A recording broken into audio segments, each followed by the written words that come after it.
नमस्कार, मैं हूं बालकृष्ण खरेजा। आप देख रहे हैं डेली लाइफ। आइए शुरुआत करते हैं आज के मुख्य समाचारों की। गौशालाओं में गोवंश को चारे की निरंतर उपलब्धता सुनिश्चित करने को लेकर कार्यशाला का आयोजन। जिला कलेक्टर ने किसानों से किया सहयोग का आह्वान। भाखड़ा नहरों में 1800 क्यूसेक पानी चलाने की मांग। किसानों ने पूर्व घोषणानुसार सिंचाई विभाग कार्यालय के सामने किया धरना प्रदर्शन। बिहार मूल के 3 श्रमिकों के कमरे से 3 मोबाइल फोन चोरी। मजदूरों ने परिवार थोप लगाई चोर पकड़ने की गुहार। चक 18 सेक्टर में पिलर नंबर 124 के नजदीक अंडरपास बनाने की मांग। संबंधित किसानों ने जिला कलेक्टर को सौंपा ज्ञापन। किसान संघर्ष समिति ने जिला कलेक्टर को ज्ञापन देकर 13 से 21 मई तक प्रस्तावित नहरबंदी को रद्द करने की रखी मांग। और अब समाचार विस्तार से। जिले में पशु चारे की स्थिति एवं गौशालाओं में गोवंश को चारे की निरंतर उपलब्धता सुनिश्चित करने के लिए शुक्रवार को टाउन की श्री कृष्ण गौशाला समिति में कार्यशाला का आयोजन किया गया। जिले में पशु चारे की स्थिति एवं गौशालाओं में गोवंश को चारे की निरंतर उपलब्धता सुनिश्चित करने के लिए शुक्रवार को जिला कलेक्टर नथवल डीडेल की अध्यक्षता में टाउन की श्री गौशाला समिति के परिसर में कार्यशाला का आयोजन किया गया। कार्यशाला में जिले की गौशालाओं के प्रतिनिधियों तथा चारा उत्पादक किसानों के अलावा कृषि विभाग, पशुपालन विभाग, वन विभाग, गंगुल डेयरी के अधिकारियों तथा हनुमानगढ़ के बीज विक्रेता, पेस्टिसाइड विक्रेता संघ के पदाधिकारियों ने हिस्सा लिया। कार्यशाला में पशुधन एवं गौशालाओं में गोवंश के लिए चारे की कमी एवं निरंतर बढ़ रहे भाव के प्रबंधन के लिए सुझाव तथा भविष्य की रूपरेखा तैयार करने पर चर्चा की गई। गौशालाओं में नियमित चारा उपलब्धता के लिए किसानों को गोवंश के लिए चारे की बुआई करने के लिए प्रेरित किया गया। इस दौरान जिले की ऐसी कई गौशालाएं आगे आई जिन्होंने अपनी खाली पड़ी सैकड़ों बीघा जमीन पर चारे का उत्पादन करने की बात कही। इसके अलावा कृषि आदान संगठन पदाधिकारियों ने घोषणा की कि वे पूरे जिले में चारे के बीज की जितनी मात्रा में आवश्यकता होगी उतनी किट संबंधित गौशालाओं में किसानों को निःशुल्क प्रदान करेंगे। कार्यशाला के दौरान 50 से भी अधिक भाषाओं ने गौशालाओं को तूड़ी जगह पानी व आर्थिक सहयोग देने की घोषणा की। इस मौके पर जिला कलेक्टर नथवल डीडेल ने कहा कि आने वाले समय में चारे की कमी की संभावना जताई जा रही है, ऐसे में सबका सहयोग जरूरी है। उन्होंने भामाशाहों की ओर से सहयोग देने की घोषणा पर उम्मीद जताई कि जिस प्रकार क्षेत्र के किसानों एवं दानदाताओं ने कोरोना काल जैसी विपदा में सहयोग दिया था, वैसे ही सहयोग चारे की कमी की संभावना को लेकर सभी गौशालाओं का करके निराश्रित पशुओं के जीवन को बचाने का महत्वपूर्ण कार्य करेंगे। जिला कलेक्टर ने बताया कि राज्य सरकार के निर्देशानुसार गौशालाओं के अतिरिक्त अगर किसी भी व्यक्ति की ओर से 100 टन से अधिक तूड़ी का स्टॉक किया जाता है तो उसके खिलाफ FIR भी दर्ज की जाएगी। साथ ही तूड़ी जब्त कर नजदीक की गौशालाओं को प्रदान कर दी जाएगी। इसको लेकर उपखंड स्तर की कमेटी गठित कर दी गई है। कमेटी में SDM, तहसीलदार, पशुपालन विभाग, कृषि विभाग के अधिकारी शामिल है। ग्राम स्तर पर भी निगरानी अच्छी हो, इसके लिए ग्राम स्तरीय कमेटियां SDM की ओर से बनाई जा रही हैं। गौशाला समिति के अध्यक्ष मनोहर लाल बंसर ने चारे की कमी को देखते हुए जिला कलेक्टर नथवल डीडेल की ओर से की गई इस पहल की सराहना करते हुए कहा कि इससे प्रेरित होकर किसान गौशालाओं को दान देने के लिए आगे आए हैं। सैकड़ों बीघा जमीन में हरा चारा की अतिरिक्त बुआई होगी। उन्होंने कहा कि इस कार्यशाला के जरिए पूरे जिले में जागृति आई है, गोवंश के प्रति रुझान बढ़ा है। गौशाला समिति में ही करीब 500 गाँव से 500 क्विंटल तूड़ी, 200 से 250 क्विंटल गेहूँ एकत्रित हो चुकी है। कृषि उप निदेशक दानाराम गोदारा ने बताया कि जिला कलेक्टर की अपील पर बहुत से किसान चारा तूड़ी आदि की बिजाई के लिए आगे आए हैं। इसके अलावा भामाशाहों की ओर से भी सहयोग किया जा रहा है। उन्होंने भी आमजन को आगाह करते हुए कहा कि यदि किसी व्यक्ति ने निर्धारित मात्रा से अधिक तूड़ी का स्टॉक किया तो उसके खिलाफ कार्रवाई की जाएगी। पशु के संदर्भित हिसाब से अपने को जिले में पशु की चारे के 13 लाख की आवश्यकता है। उनका कितनी मात्रा में हमारे जो है चारे का उत्पादन हो रहा है, 21 लाख टन उत्पादन हो रहा है। तो वैसे तो पर्याप्त है अपने पास, कोई बुराई नहीं है, लेकिन चारा जिसमें एक्सपोर्ट हो रहा है या एक्सेस स्टोर कर रहे हैं तो इस वजह से कम हो सकती है। अन्य जिलों की तरफ भी जा रही है और थोड़ी सी चीज का खबर हुई जब हरियाणा सरकार ने अपनी बॉर्डर पर कोरोना काल की तरह नाके लगा दी और अब इवन चारे के परिवहन पर भी रोक लगा।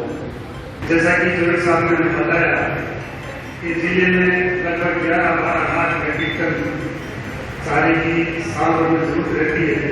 उत्पादन इससे कम नहीं हुआ, उत्पादन लगभग 12-13 लाख मीट्रिक टन हो जाएगा।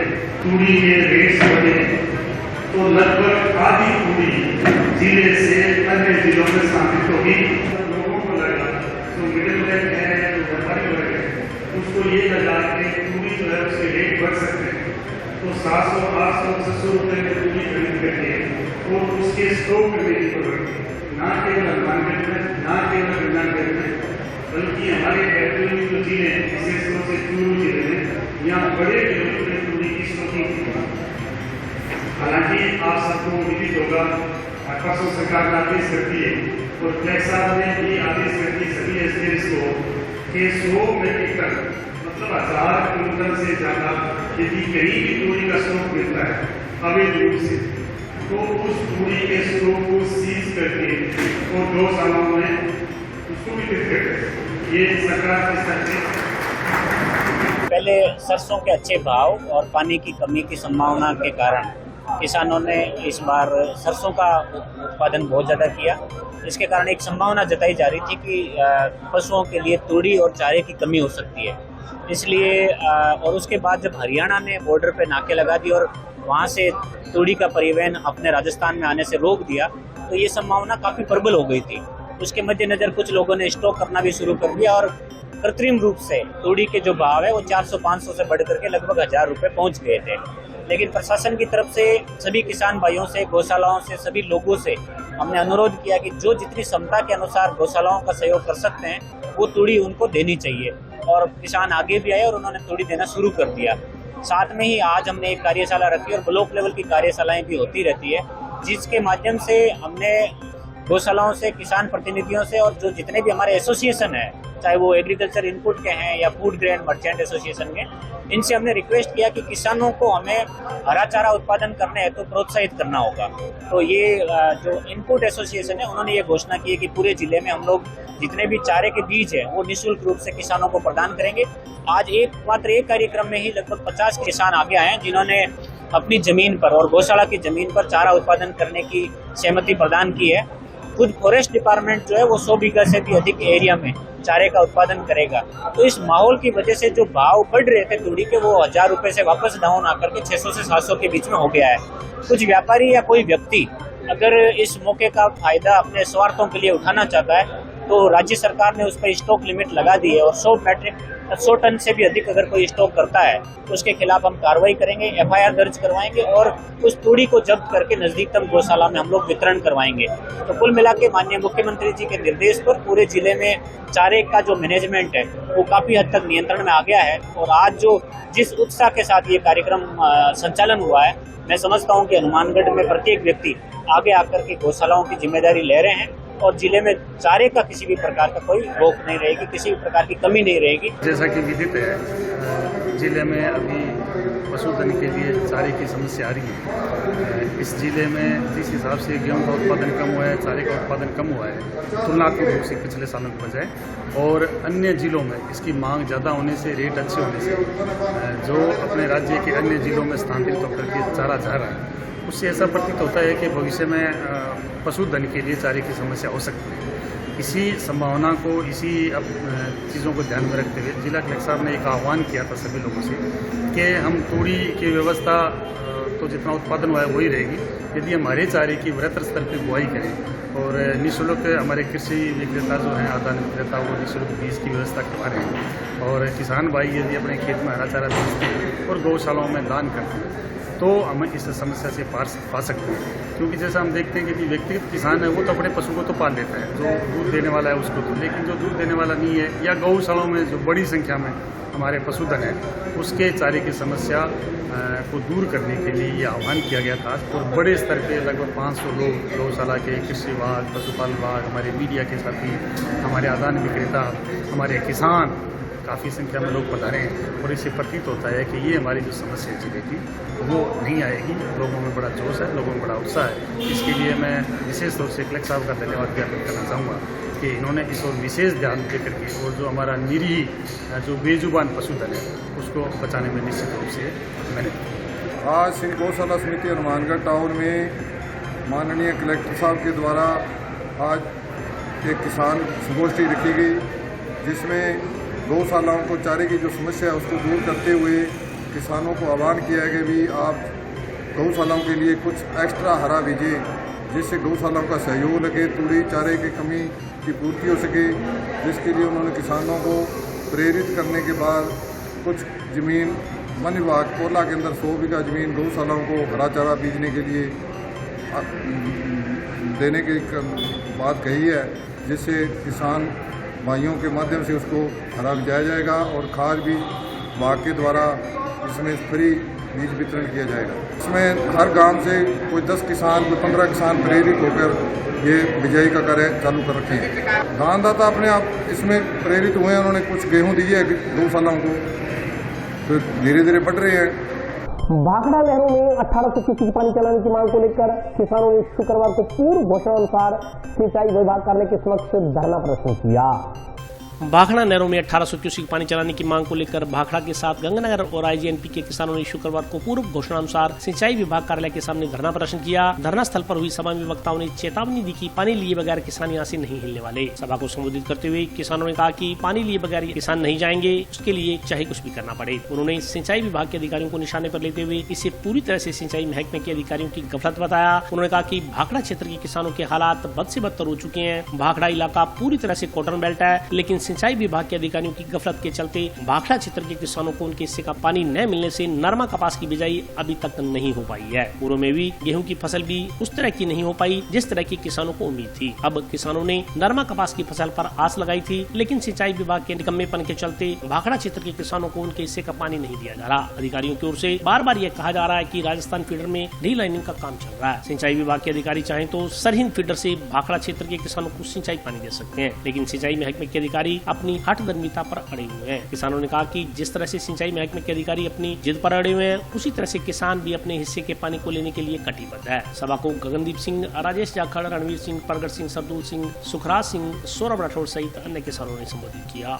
किसानों ने कहा कि सिंचाई विभाग किसानों को बेवकूफ बनाने का प्रयास कर रहा है। सिंचाई विभाग के जिम्मेदार अधिकारी विभाग में ही नहीं है। उन्होंने कहा कि सिंचाई विभाग के जिम्मेदार अधिकारी किसी अन्य बैठक में भाग लेने के लिए दूसरे प्रदेश में गए हुए हैं। ऐसी स्थिति में किसान पानी की मांग को लेकर किससे बात करें। किसानों ने चेतावनी दी कि यदि 8 मई से पहले नहरों में पानी प्रवाहित नहीं किया गया तो आंदोलन को बड़ा रूप देते हुए धरने प्रदर्शन किए जाएंगे। सभा के बाद किसानों ने सिंचाई पानी की मांग को लेकर सिंचाई अधिकारियों को ज्ञापन दिया। सिंचाई अधिकारियों ने अतिशीघ्र किसानों को पूरा पानी देने का विश्वास दिलाया। पटवारियां आवे अध्यक्षां के 13 तारीख तो लेके 20 तारीख तक जिन्नियां भी पेयजल दी पाइपां बंद कर दित्तियां जाण। 7 दिन पेयजल वास्ते किसी डिग्री पानी ना पाया जाए तो खेतों में पानी दे दो। खेतों में असीं क्यों नहीं ला सकते। हनुमानगढ़ नगर पालिका का पानी, गंगानगर नगर निगम का पानी, नाल वाले किसान यही गंदा पानी पैसे दे के मुल लेके लाते या नहीं लाते दसो। लाते गंगानगर वाले भी लाते तो फिर साडे खेतों में लग जू थोड़ी कोई तकलीफ। एनजीटी ने आख्या पानी फ्लश आउट करो और थोनू ये नहीं आख्या भी पाकिस्तान में करो। ये नीति तुसी बनाई है भी आप पाकिस्तान कर देंगे। और जे तुसी ये नीति सफल हो जाते हो तो मेरे वीरों सुनो जो नुकसान कितना होगा। हरी के हेड तो लैके जो पौंड बनाया जाता है वो पौंड में भरया जाता मगर तक। डिमांड भाखड़ा के किसानों को लगातार 3 साल हो गया नरमे की बिजाई से वंचित रखा जा रहा है और बंदी के नाम पर सही काम नहीं किया जा रहा, जबकि भाखड़ा को सरहद के रास्ते पानी दिया जा सकता है। हमारे पास जगह है, उसका अल्टरनेटिव है, लेकिन उस अल्टरनेटिव को ना अपनाते हुए इनको पानी नहीं दिया जाता। अब जब पानी आने की उम्मीद हुई थी तो तभी इन्होंने एनजीटी का बहाना लेकर 13 से लेकर 20 तारीख तक पानी को फ्लश आउट का बहाना बनाकर पाकिस्तान निकाल रहे हैं, जो बिल्कुल अव्यवहार्य है। वो पानी फ्लश आउट करना है, उस पानी को हम खेतों में लगा सकते हैं। सरकार फौरी तौर पे पीएचडी विभाग को निर्देशित करे कि 10 दिन तक आप पानी वाटर वर्क्स में नहीं डालोगे, किसान सिंचाई कर लेंगे, दो ओडे नरमे की बिजाई हो जाएगी। अन्यथा गंगानगर का और भाखड़ा का और गंगकनाल का और आईजीएन पे किसान बुरे हाल हो जाएगा। आप लोग हेड पर जाके आइए, मैं फिजिकल वेरिफिकेशन करके आया हूँ। सरहद के रास्ते 800 क्यूसेक पानी आ सकता है, यानी कि भाखड़ा को 15 दिन बाद 15 दिन बंद रख के 7 दिन चलाई जा सकती है। अब पूरी 23 मार्च से बंदी है, तो 23 मार्च से बंदी ना लेकर अगर अप्रैल में पानी छोड़ देते, आज तक भाखड़ा सिस्टम में 2 बारियां लग चुकी होती और 2 बारी की बिजाई हो जाती। जब बात होती है कहते कश्मीर से लेकर कन्याकुमारी तक भारत एक है, जब किसान हित की बात होती है तो 2 स्टेट का मामला है। मैं कल चाहे 5 स्टेट का मामला है तो भारत के किसान का मामला है ना, हो सकता है, लेकिन करना नहीं चाहते, इच्छा शक्ति नहीं है। उसमें काफ़ी हद तक सफलता मिली है। जो काम बिल्कुल ठप पड़ा था वो शुरू हुआ है, लगातार पाइपें उखाड़ी जा रही हैं। अब पंजाब सरकार ने और राजस्थान सरकार ने 20 मई तक का समय मांगा है। 20 मई को IGNP की बंदी खत्म हो जाएगी। जो स्टाफ IGNP में लगा हुआ है वो सारा फ्री हो जाएगा। उसके बाद अभियान दोबारा चलाएंगे और राजस्थान क्षेत्र में हम चला ही रहे हैं। अभी पहले दौर की वार्ता थी जिसमें इन्होंने बात नहीं मानी है और यहाँ चीफ साहब तो है ही नहीं। क्या चीफ साहब BBMP की मीटिंग में या चंडीगढ़ मीटिंग में गए हुए हैं। तो जब चीफ साहब मीटिंग में गए हुए हैं और आपके पास कुछ पावर ही नहीं है तो फिर वार्ता हम किसके साथ करें? फिर नहीं बैठो अपने बात बनेगी कैसे? जब बात ऐसी नहीं बनेगी, बात तभी बनेगी जब नहर में पानी होगा। बस ये बात हमने हम दोबारा मुख्य मांग हमारी ये है कि 8 तारीख से पहले भाखड़ा में सिंचाई पानी चलाया जाए। और दूसरा, जो सेंट्रल सरकार और BBMP ने फ्लैश आउट का बोला है वो पाकिस्तान, सेंट्रल सरकार ने ये तो नहीं कहा भी आप पाकिस्तान फ्लैश आउट कर दो, वो हमारे खेतों में फ्लैश आउट कर दो। हम उसको पेयजल नहीं मानेंगे, वो नहीं लेगा। बस 2 ही मांगे हैं प्रमुख। जंक्शन स्थित धान मंडी में काम करने वाले बिहार मूल के 3 श्रमिकों के बीती रात्रि कमरे से चार्जिंग पर लगे 3 मोबाइल अज्ञात व्यक्ति चोरी करने गया। मजदूरों ने जंक्शन पुलिस थाना पहुंचकर अज्ञात व्यक्ति के खिलाफ चोरी के आरोप में मुकदमा दर्ज करने के लिए परिवाद सौंपा।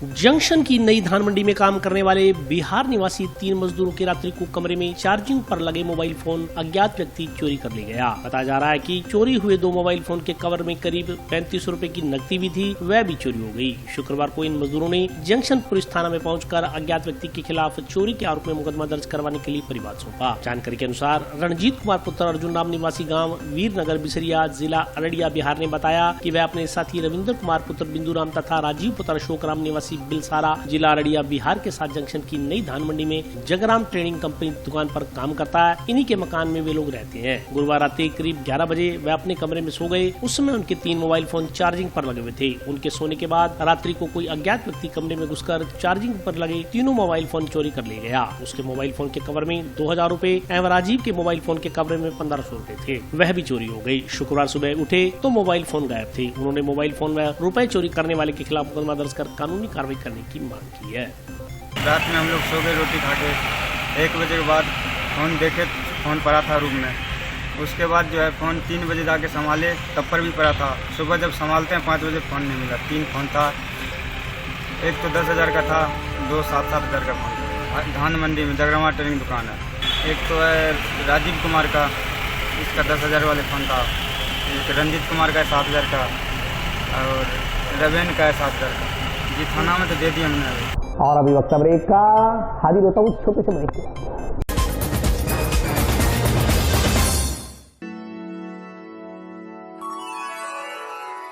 यूं तो कई बार मुझे हंसते देखा है,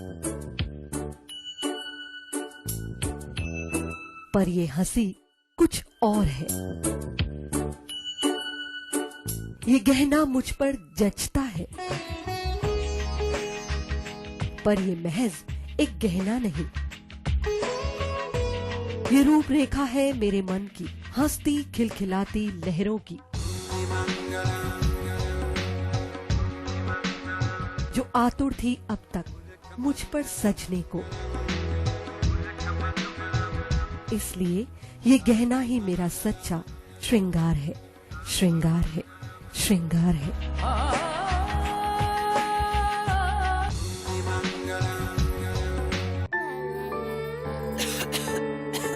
दीदी ये देखो,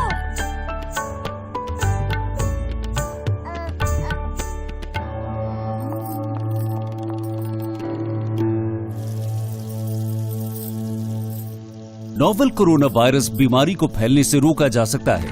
खांसी और छींक के बाद और बच्चे को छूने से पहले अपने हाथों को साबुन से धोकर इसे फैलने से रोक सकते हैं। वो डॉक्टर साहब हैं? भाई साहब खांसी और बुखार था, सोचा चेक करवा लूं।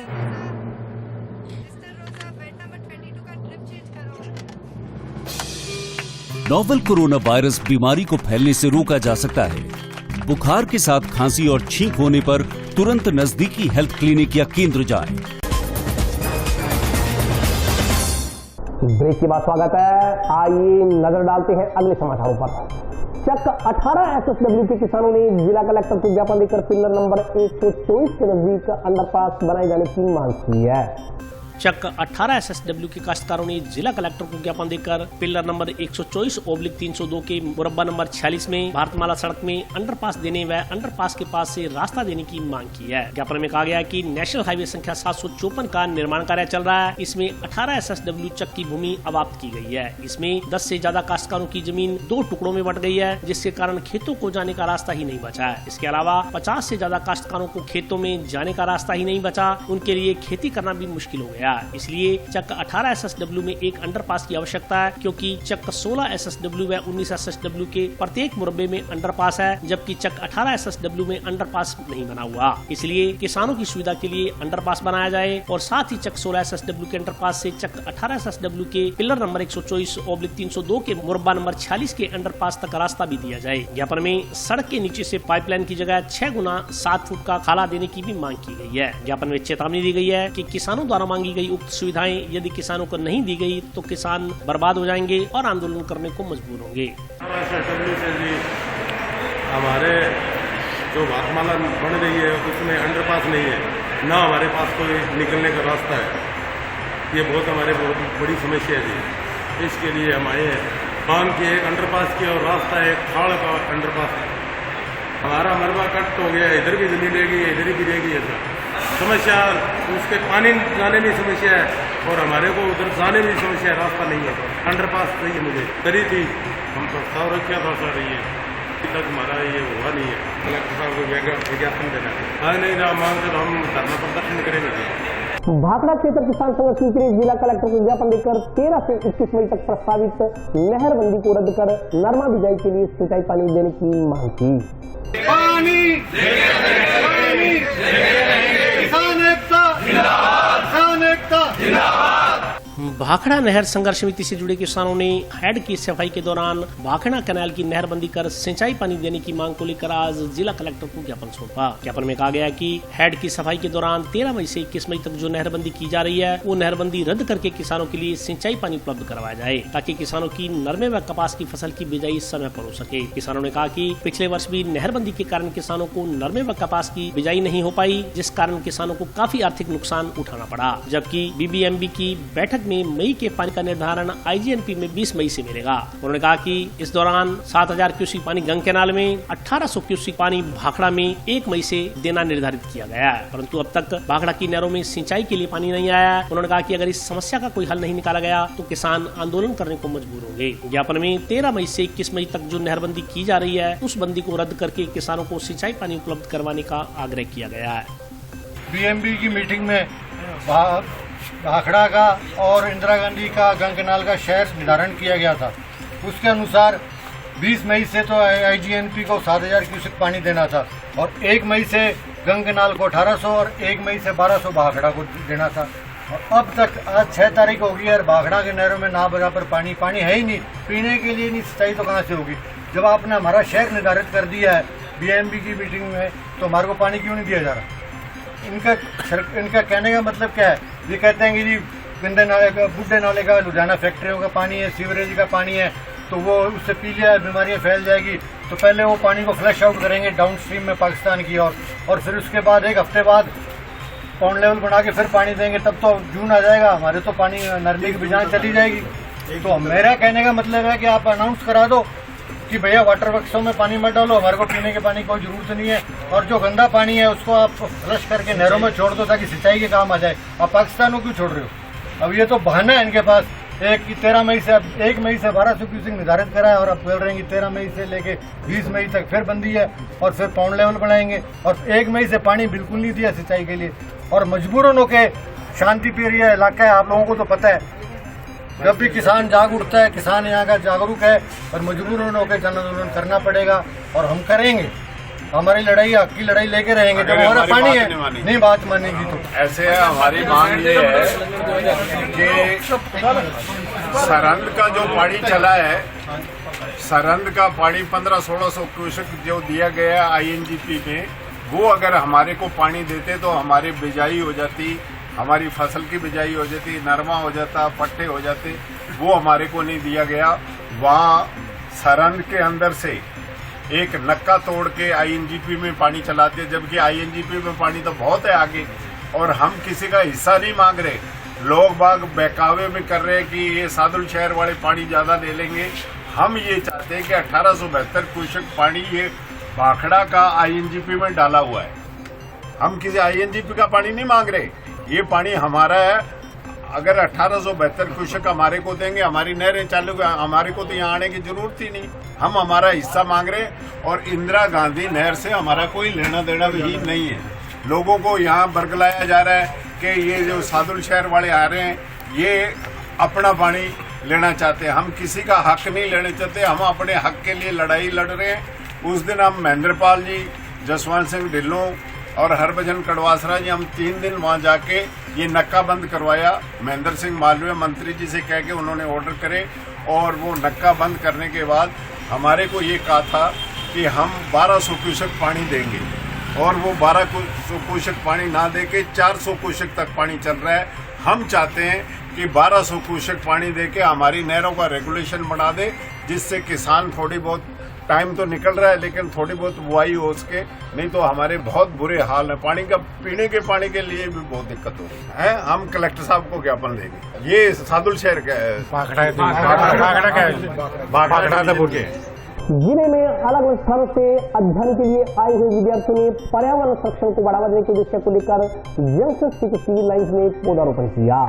जिले के अलग अलग गांव से शहर में पढ़ने के लिए आए युवाओं ने शुक्रवार को जंक्शन की सिविल लाइन सी ब्लॉक स्थित राजा पार्क में पौधारोपण किया। इस दौरान युवाओं की ओर से पार्क में करीब 100 छायादार, फलदार व औषधीय पौधे लगाकर उनकी साथ संभाल करने का संकल्प लिया गया। छात्रों ने कहा कि आज उनकी ओर से की गई यह छोटी सी पहल बढ़ते हुए पेड़ के साथ कल हमारा गर्व बन जाएगी। उन्होंने कहा कि जहाँ एक और पेड़ पौधे हमें फल और छाया देते हैं, वहीं इनसे हमें विभिन्न प्रकार की औषधियाँ भी मिलती हैं। चाहे कोई भी दवा हो, कहीं न कहीं प्रत्यक्ष या अप्रत्यक्ष रूप से वनस्पतियों से जुड़ी हुई होती हैं। उन्होंने कहा कि वृक्ष हमारी संस्कृति का अभिन्न अंग है, जो स्वच्छ पर्यावरण और पृथ्वी पर पर्यावरण संतुलन के लिए अति आवश्यक है। उन्होंने युवाओं से स्वैच्छिक रूप से पौधारोपण कर पौधारोपण अभियान को सफल बनाने का आह्वान करते हुए इस बात पर जोर दिया कि पौधारोपण करने के साथ साथ उनकी रक्षा भी करनी होगी, ताकि पर्यावरण स्वच्छ रह सके और बीमारियों से बचाव हो सके।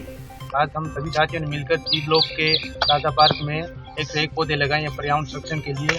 गर्मी को देखते हुए हम सभी साथियों ने ये फैसला किया कि पार्क में पौधे लगाने बहुत जरूरी है। पर्यावरण संरक्षण को बचाना चाहिए, आने वाली पीढ़ी को इसकी जरूरत है गर्मी को देखते हुए। और हम सभी साथी यहाँ पे पढ़ने के लिए आए हैं और मैं सभी से आह्वान करता हूँ, अपील करता हूँ पुरजोर कि जो भी साथी जहाँ भी पढ़ने के लिए जाए, अपने आसपास खेल मैदान, सार्वजनिक स्थल, पार्क में पौधे जरूर लगाएं। तो आज के लिए बस इतना ही। कल फिर हाजिर होता हूँ नए समाचारों के साथ। तब तक के लिए नमस्कार।